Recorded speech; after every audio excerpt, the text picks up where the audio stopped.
Hey everybody, welcome back to Northernlion plays Binding of Isaac AFTERBIRTH Plus. All you can do is win. We played one, we won one. Let's keep that in perspective. 7BSH T7A6 and some drowsiness. Dude, we're starting with the negative.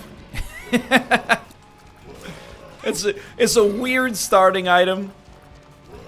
And the D10 is just not worth very much, but I'll tell you once, I'll tell you 1,000 times. You give me the choice between good damage and good rate of fire early in a run, I'll take the rate of fire. Barring, you know, some like polyphemus proptosis shenanigans. I mean, I feel like we're probably aware of that, but it's not a terrible start. You know, I also didn't even really lampshade it, but I thought we did really well on the last run. Obviously, once we got to the point that we had Brimstone, it was kind of like all over.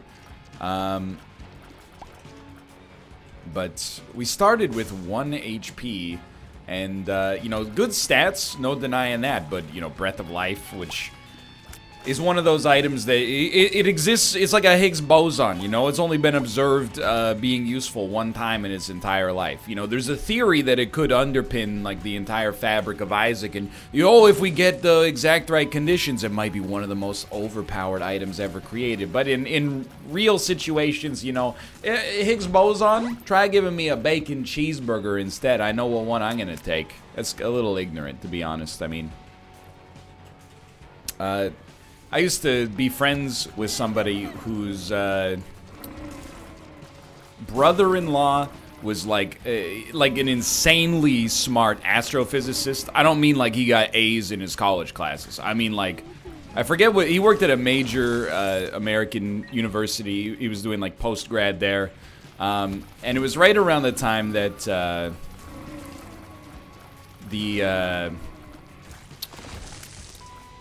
the Large Hadron Collider was being built.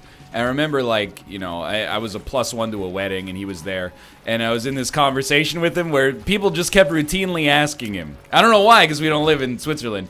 But they're like, you know, they would just ask him questions over and over about the Large Hadron Collider. And they'd be like, well, I don't get it, like, what's the point? And he would like, I mean, it was terrible, obviously, right there, but I didn't want to get hit either. To be fair, I don't really understand the point, except in a broad sense. Like, is it going to have an appreciable impact on, you know, the average human being's day-to-day life?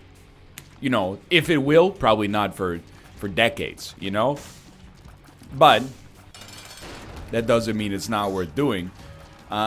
And moreover, people will be like, aren't you worried about the Large Hadron Collider creating a dang old black hole and sucking up the whole Earth into it? And he would be like, you know, to be fair, we don't know exactly what's going to happen, but we're very unconcerned about the possibility of, I mean, it's not even like he worked on it. He's, you know, the scientific community is unconcerned about it. There were only two kinds of people. There were people that were like, this is going to destroy the universe. And then there were people that are like, I don't get it. Why are they spending so many tax dollars on it?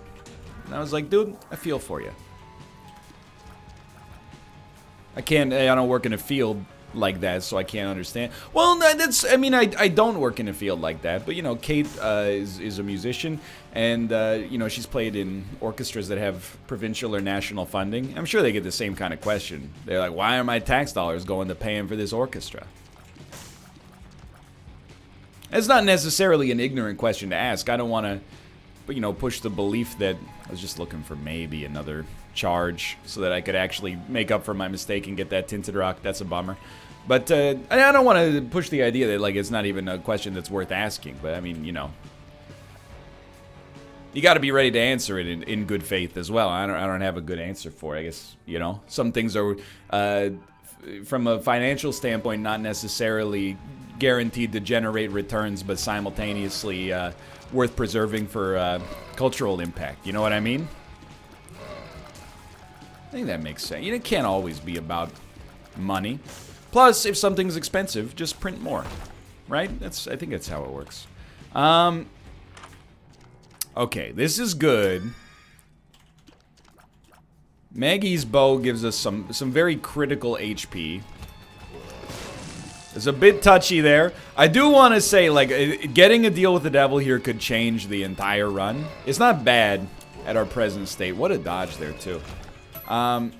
is not bad at our present state. Like, if we have to go another floor or two before getting a deal with the devil, it'll sting because we'll suffer from a lack of DPS for sure, but it won't be the end of the world probably. We have enough HP to kind of ride the lightning for a bit.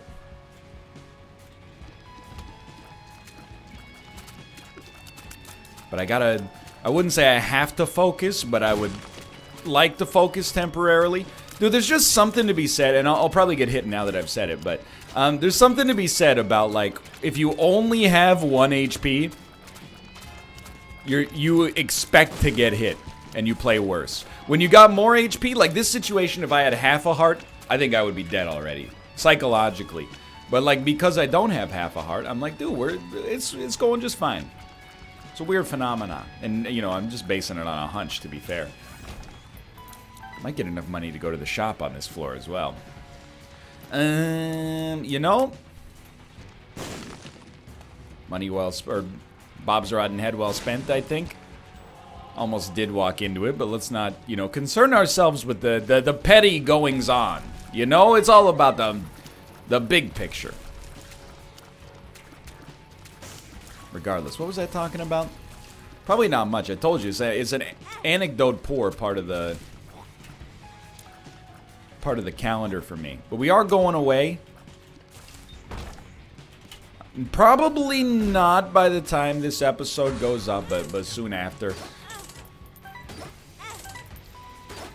Restock the anecdote machine, come back. Like, from a mental health, rest, and relaxation standpoint, I'm in a good place. I mean, we've been talking about it in, you know, NLSS and Descenders and et cetera, et cetera. I don't know why I said it weird. Descenders.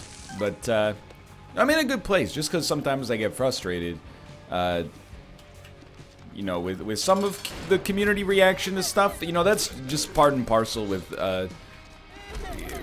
spawning a fandom. Like, I don't want to say it in a way that's not... It sounds like it's not humble, but, I mean, it's the honest-to-goodness truth of the matter. Like, I mean, I've been thinking about it more and more, you know, especially, like, so the Game of Thrones showrunners are under a lot of heat. And I understand why. I think this season of this show kind of sucks.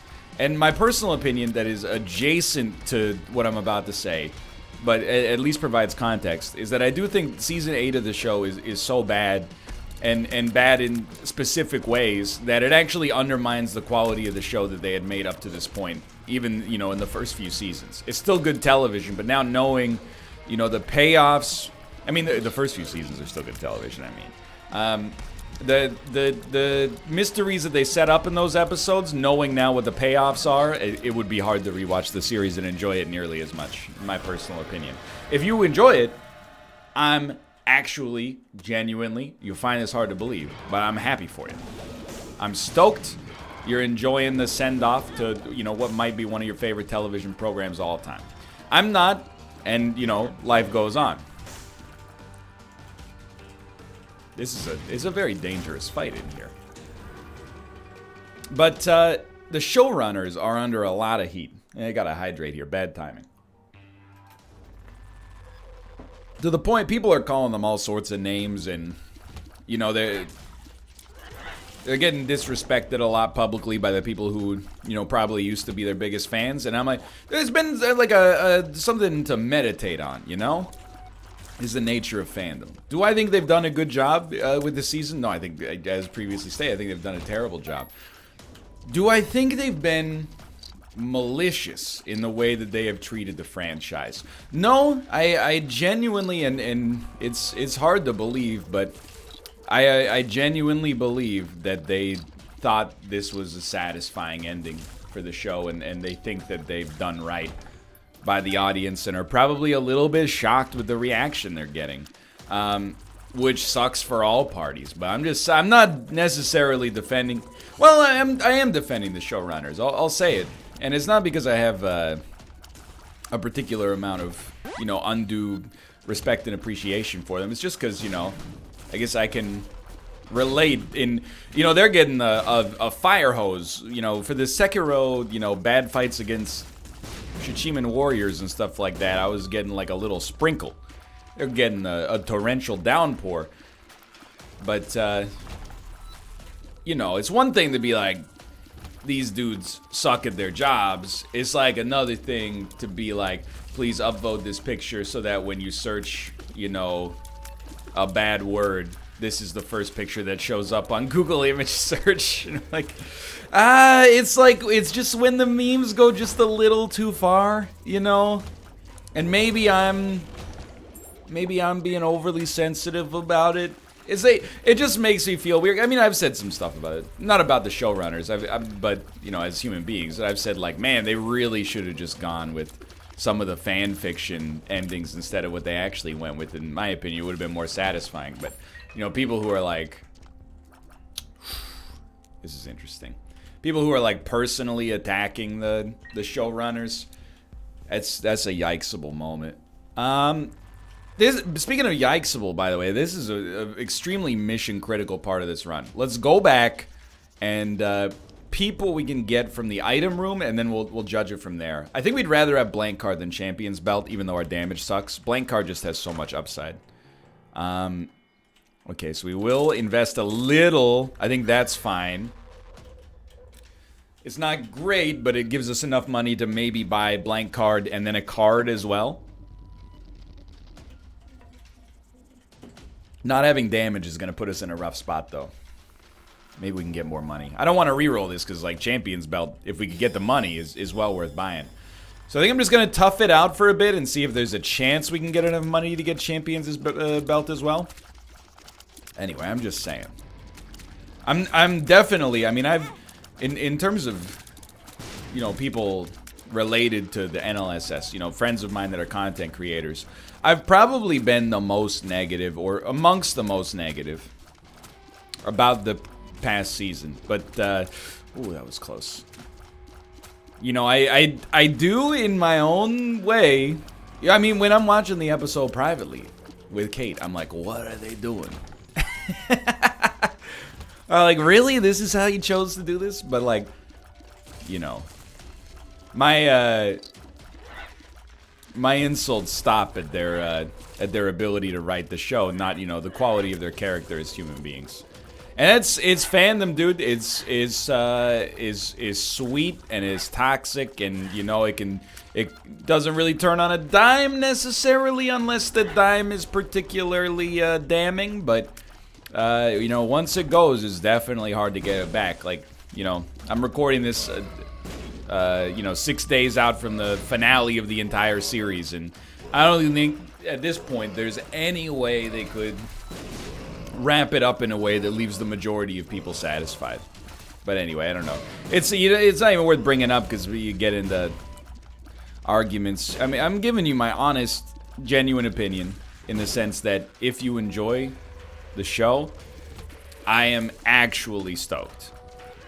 I mean, I'm not stoked like, bro, Ladies Man 217 enjoyed Game of Thrones this week, but I'm like, you know, I'm happy about it. I'm not like, you know, as a younger man, I would have been like, are you insane? The quality of writing has definitely gone down, and how do you explain this plot arc getting turned around like this and blah? Now I'm just like, dude, I'm happy you liked it. I don't like it, and I'm gonna, you know, when the mood strikes me, I'm gonna keep saying, I don't really like it. But I'm not like on a crusade trying to convince people that the show, you know, is, you know, actually bad. Life's too short. I will say, dude, it puts the spin-offs in such a weird position now, right? If you got hired to work on one of those Game of Thrones spin-offs, like a year and a half ago, your family is like, yo, that's like the greatest job in television right now. You couldn't ask for anything better. Now they're like, ooh, I'm not saying you better start polishing off that resume, but does it? You're like, maybe let's bank on it surviving for one season, and then everything after that will go from there. You know, previously you might have been like, this is gonna be like a 3 or 4 year arc at the minimum. Now you're like, well, let's get 8 episodes, see how people like it, and maybe we'll go from there. Oh, we got super lucky. Never mind, we did not get super lucky. Never mind, we got pretty lucky. Tears Up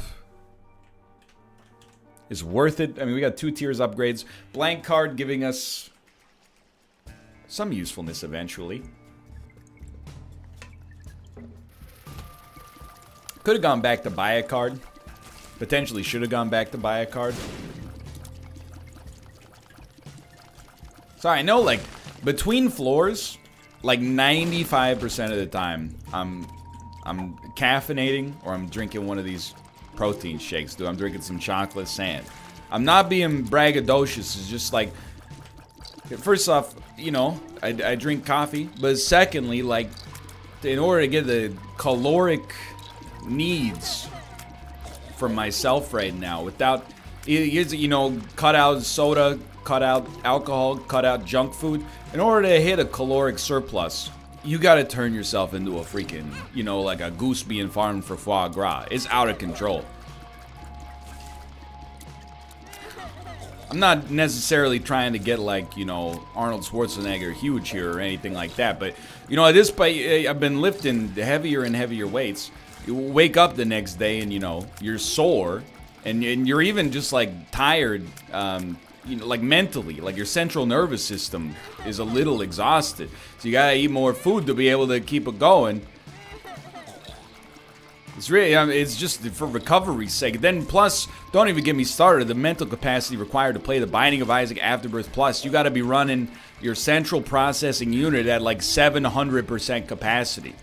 So yeah, I mean, I'm just telling you, I'm living that high performance lifestyle right now. Watching one episode of Game of Thrones a week, folding the laundry, etc., etc., etc. I also watched the 2008 documentary about the 2010 documentary maybe about the financial crisis. The Inside Job, finally saw it. It's good stuff, dude. It takes a lot of calories to be that angry at you know, Wall Street bankers for so long. I understand it's like 10 years ago. The recession in 2008 is so weird to me. And oh, here he goes. He's doing another recession bit. My favorite. No, but like, it wasn't as bad as the Great Depression. I don't want to, like, oh, we were eating dirt sandwiches. But, like, I was in university when the recession happened. And I still, to this day, until I watched, I mean, like, The Big Short to some extent. But, you know, I've read about it. I've heard the news on it. It's like the defining event of my, you know, late teenage, early adulthood years for sure. You know, it still has echoes to this day. It hasn't even really been that long. And we might be headed for another one. But I didn't understand what I was living through until, like, you know, within the past few months, basically. And it's weird to be like, it's like, I'm trying to think of how to describe it. It's like being like a 70-year-old man in Switzerland during like the Second World War. And you're like, man, things are messed up. I mean, not like so much for me specifically, but like all this stuff that's going on around me is crazy. That's how I feel about it even now, you know? Well, I would recommend, it's not a top right advertisement, but here's the thing. I've been watching a lot of Amazon Prime Video, and you know, we're kind of pivoting off the recession thing. The whole thing is just like to have lived through an event that is, you know, has like these major repercussions, but still not really, you know, totally understand it is, I mean, a sign of my own ignorance for sure, but also like it's just weird. It's a weird feeling. I would desire a key, please. Thank you. But I've been watching more Amazon Prime Video than Netflix recently. I'll tell you why. I feel like an innate disrespect from Netflix. Not towards Netflix, from Netflix. Because it lies to me, and it's not... It sounds like a petty concern, but reserve judgment for just a little bit until I can get myself to the point of the bit that I want to be at, okay? It's not like I'm actively, the internet algorithm doesn't respect me, because I'm sure that Amazon's algorithms are the same, you know, dispassionate, you know? Let's try our card. Sure, that's a great card. Pretty much guarantees a win, to be honest. But all I want, Real Platinum God, all I want out of a out of Netflix is for like the default sorting mode to not lie to me. 100% of the time I go to Netflix, it gives me two things at the top. Trending now, recently added. Okay? Recently added is a composite of stuff that's actually been recently added and stuff that the algorithm thinks is particularly interesting to me. Trending now is it's lying. You cannot convince me otherwise. Because they're, you know, for like 8 months on Netflix, all I watched was true crime documentaries, right? And when I go to recently added and trending now, I'd say probably like 50 to 75% of the recommendations that are on there are true crime documentaries that have been out on Netflix for like years. Years! You cannot tell me that The Keepers and The Staircase are trending now. They're great shows, don't get me wrong. I watched them, you know, back when they were recently added. So you can get to like a, you know, new editions thing on Netflix, but the discoverability, like the algorithm has now gotten to the point on Netflix where sometimes I want to find things that are not bad stand-up comedy specials and true crime documentaries, and it just lies to me. It's like, nah, we don't have any. Here's what we have: a documentary on street food, and then you know, these people aren't very good at baking cakes, and then 9 miniseries about murder. And I'm like, I already watched the miniseries about murder. Don't tell me you ain't got new stuff, because I see all the posts on the blogs. They're like, check out what's coming to Netflix this month, and I'm like, wow, that stuff looks interesting. I go to the front page, never see it myself. Anyway, so because the algorithm doesn't respect me, I've been spending a little bit more time on Amazon Prime Video, and that's where I saw The Inside Job. And I gotta tell you, Amazon Prime Video, Jeffrey and Emmett Shear, the CEO of Twitch, I love you, and I love Twitch as a platform. I'm not meaning to insult you, okay? But here, I use Amazon all the time because I'm a scab apparently. But just let me tell you, Amazon Prime Video is a little bit like when you'd go to Walmart and you'd walk by the bargain bin. It's not to say that the content on Amazon Prime Video is not good. You know, Inside Job, Oscar-winning documentary. Hunt for Red October, a movie, you know, is good. I mean, I don't know if it won any awards, but it's a well-respected film, honestly. Even though, you know, the Sean Connery accent is kind of funny. But it's not, you don't go to Amazon Prime Video being like, I want to watch this.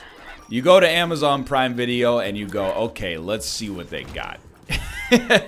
And you make the best of it. But honestly, I kind of prefer that as well, because I think with some of these services, there's almost like an option paralysis. Like you could spend...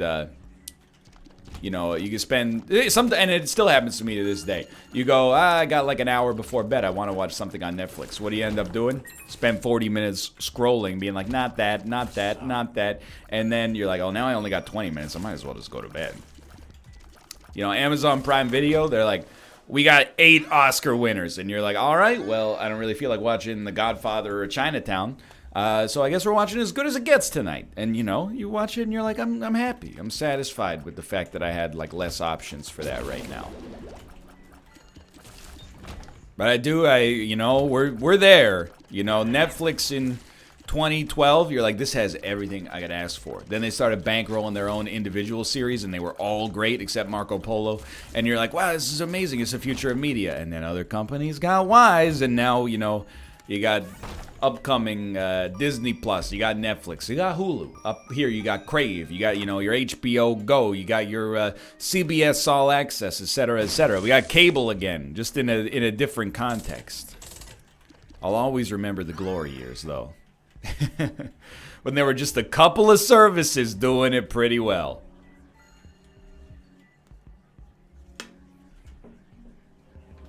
But it's a little different now. Dude, this run is not bad, but it's definitely also not very good. Piercing shots, I consider this to be like worth several damage upgrades. This doesn't bother me to pick this up. And we're gonna, yeah, I'm very happy to see that. Of course, took brass cojones to get ourselves out of that situation right there.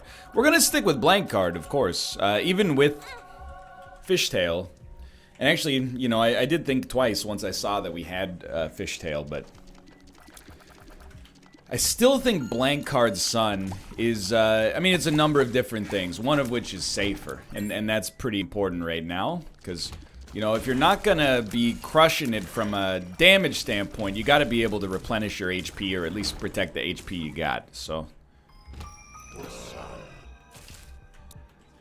I will stand by this. That being said, man, oh man, would I love to get something a little bit better. Not a great chance of a deal with the devil. I mean, we still haven't had a deal with the devil that's given us anything. I mean, Krampus's head, sure. But, I mean, anything, like, passive. Any of the traditionally, like, not even just good, but, like, competent deals with the devil. I also just realized, good lord, we have 7 luck. So if we make it to the chest, you know, it's pretty unreliable, unfortunately. But if you make it to the chest, you would be hoping to see quite a lot of chests down there. Nah. Devil card is good, but it's not as good.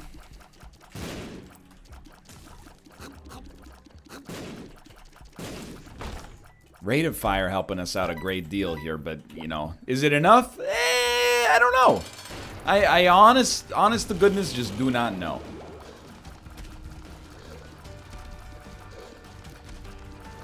So, this, I mean, you're looking at the DPS we're putting out here.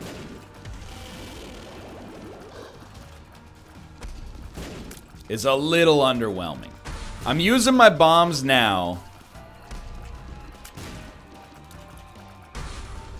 I think it's relevant. That one missed, I think, but we still got the mom fight. The mom fight is, I think it'll be fine, but it will be slow, probably. So a DPS upgrade, a damage upgrade specifically here would be really nice. And Cat o' Nine Tails, I'm not in a position to be saying that's underwhelming. So I actually really appreciate that. We're hoping to save the Sun card. You know, I feel like a little bit of a coward for using, sure, this card effectively. But it's the right thing to do is, you know, use it to get mapping so you can plan your route, but also use it as an opportunity to get back to full HP. So we should have the win pretty much locked down, but it's not a walk in the park. And I appreciate that, actually. I think it keeps our skills sharp, keeps them where they need to be. We gulped Fishtail. I know because the audio went gulp. And then we can get back to some non-Isaac related discourse. Well, the good news is we can pop the Sun card whenever we choose.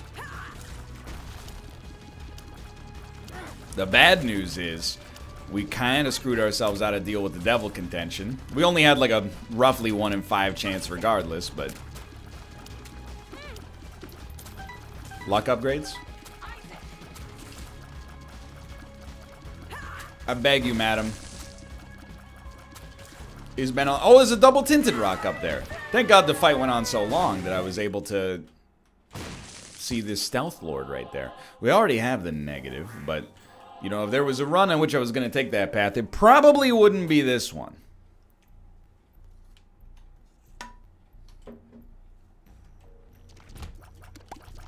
Don't go. Don't go. Shoot this one and go up top. Probably would have been fine to go bottom, but happy to have not risked it. Alright, I'm telling you, this floor is going to turn it all around. We still have an angel chance, which is funny, but small rock, please. Yeah, this floor, like, everything's coming up roses. I haven't said everything's coming up Millhouse for a while. Mostly because I haven't watched too many episodes of The Simpsons recently. You know, when I get the choice between the syndicated television programs, they're on at the same time. Do you go for The Simpsons or you go for Seinfeld? I go for Seinfeld most of the time.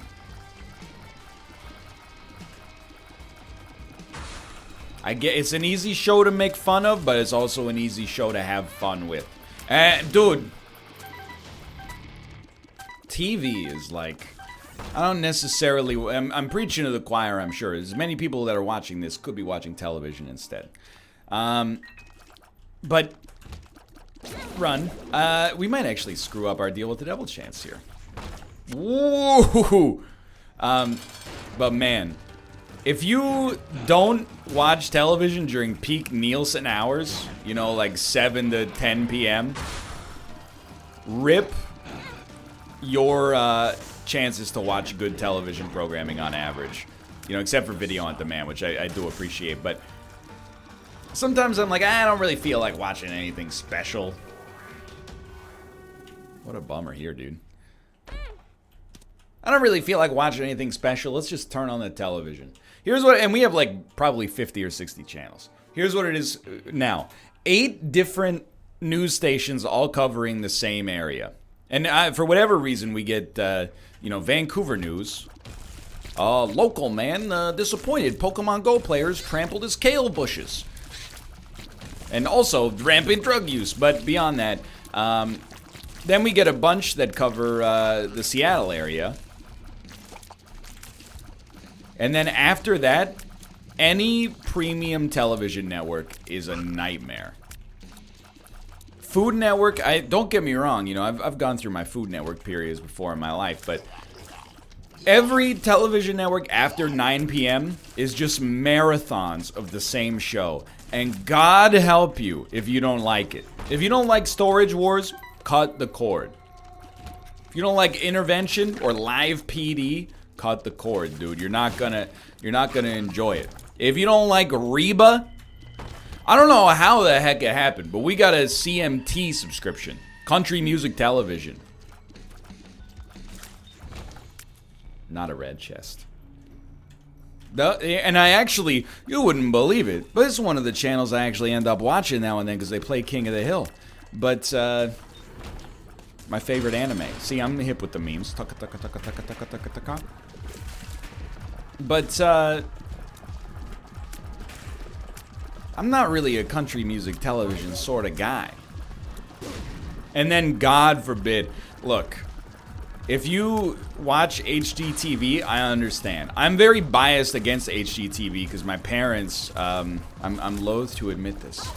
I haven't told anybody this, but for a period of my teens and early adulthood, they were addicted to flipping. It's true. And they still, every once in a while, they get the tendency, you know, they'll move and they'll be like, well, we bought a place that's unfurnished. Your dad'll just finish the basement. And then, you know, maybe if the market comes up, we can sell it. And I go, hey, Mom, you know the rule, okay? One flip is too many and all the flips ain't enough. I grew up watching, you wouldn't believe the hundreds or probably even thousands of hours over the course of my adult, well, not adult, quite the opposite. Over the course of my young life where I watched Trading Spaces, Extreme Home Makeover, Love It or List It, Flip or Flop. It's always like, you know, I'm the lady. I'm a real estate agent and interior designer. I'm the dude. I whip out a sledgehammer and I break down the walls and tell you there's mold in the foundation, and then you give me a withering gaze, you know? It's every single friggin' show. Exactly the same. Now, I watch them from time to time. Mostly because I like watching, if Love It or List It Vancouver is on, it's great rage watching. And I get that it's TV, okay? I know it's not real.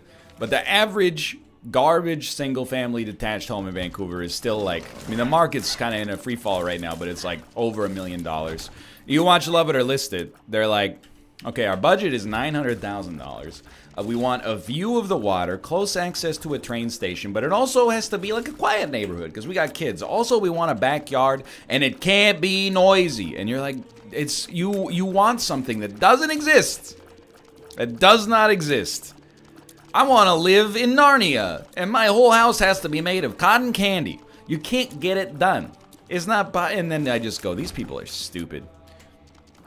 I mean, you know, If you go on the show, just know I'm gonna call you stupid at some point. I'll be like, that's dumb.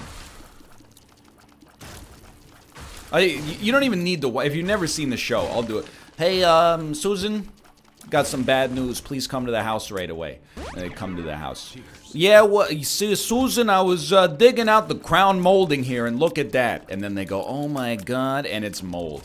And is that mold? Yeah, that's mold from water damage. So this is it's non-negotiable. We absolutely have to take care of it.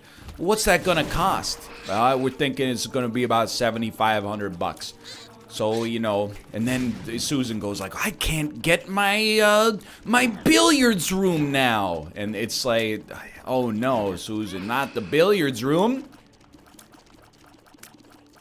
You're gonna forego your lifelong dream to have a billiards room?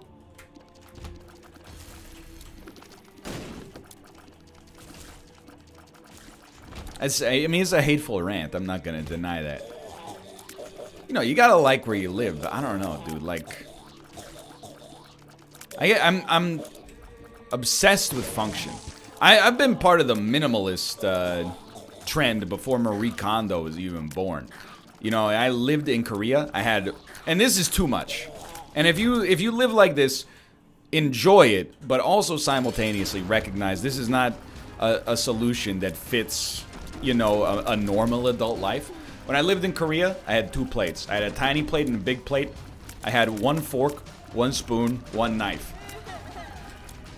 I had a pot and a pan. You cook something, you eat it off of the appropriately sized plate, you rinse off or wash with soap and water depending on what you were eating. You know, all your cutlery, and you're done. That's not... You can never have anybody over. They gotta bring their own plates. That's weird. I drank like all liquids out of the same mug, and you know, you just get not snobby about it. You're like, wine? Okay, here's the mug, you know? Whiskey? Here's the mug. Tea? Here's the mug. Water? Here's the mug. It never ends. But, you know, that's not normal for adult life. But definitely, sometimes, you know, I do the dishes and I put the dishes away, and I'm like, we're 2 people. Why do we have 12 mugs? Let's be honest. I mean, we're gonna move within the year, and maybe we'll do a little Marie Kondoing of our own. It's just we've lived in this place for a while. You pick up stuff, and then you're like, eh. I mean, we do spring cleaning every year, but still, we're never gonna have 5 other couples over for mug-based drinks. We live in a place that's like 600 square feet. It's not plausible. We'll be overcrowded. So I hope that when I told you this run was a little bit offensively impotent, you believed me. This is like a marathon-length Isaac fight. Yet, we should still win pretty easily. You just gotta see the umber patterns coming here. If we have to, we can always use the sun card.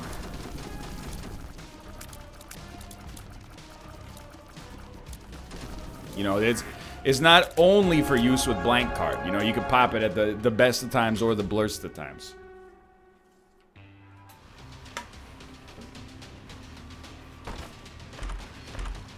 Okay. Thank God. Cricket's head is pretty good. Dude, the boss fight seems super close. And if there was ever a floor where, like, we should get stronger over the course of it, it's the chest with 7 luck. So, I mean, that's pretty good. I'm not gonna complain. We are going the right way. We're gonna get a charge before the boss. That's all we could really ask for. There we go. They don't have to be good items. You know, nothing in the luck stat says your items are going to be better. But to not get items would be a little bit of a slap in the face. Actually, you know what? I mean, I can stop complaining. Cricket's head is really... It sorted us out pretty well.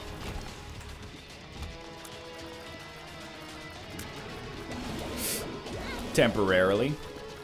We do... Holy Mantle exists, too. Hey, yeah, I'm gonna need you to do as little of the laser attack as possible, please. We might have to pop the sun card. It's life, you know. If it happens, it has to happen. I would really rather not, but I mean, one of these guys is no big deal. It's just two of them.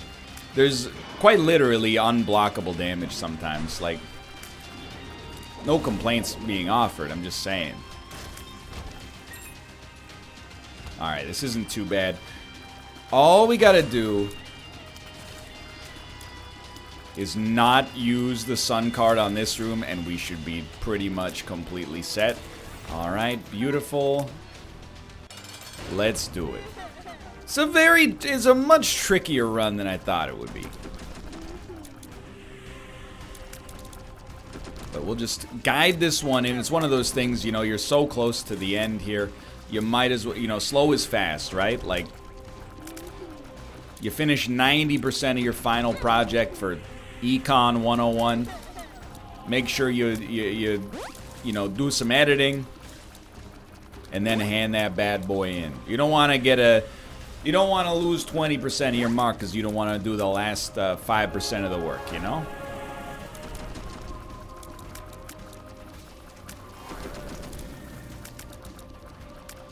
You know, why not? So you can't take the sun card with us. I hate to say it, man. Dry Baby. It's like one of the most legendary Dry Baby performances. Just hanging in here, doing some reliable damage. Some damage you could set your watch to. It's not quite Dry Baby levels, but it's still like, you know, you even got the lethal there. If you think I'm going to fight Delirium, you've lost your freaking mind. Hey, for now, thanks for watching. I hope you guys have enjoyed the episode. If you did, click the like button. It was a great deal. Of course, subscribe if you want to see more in the future. For now, thanks for watching. I will see you next time. See ya!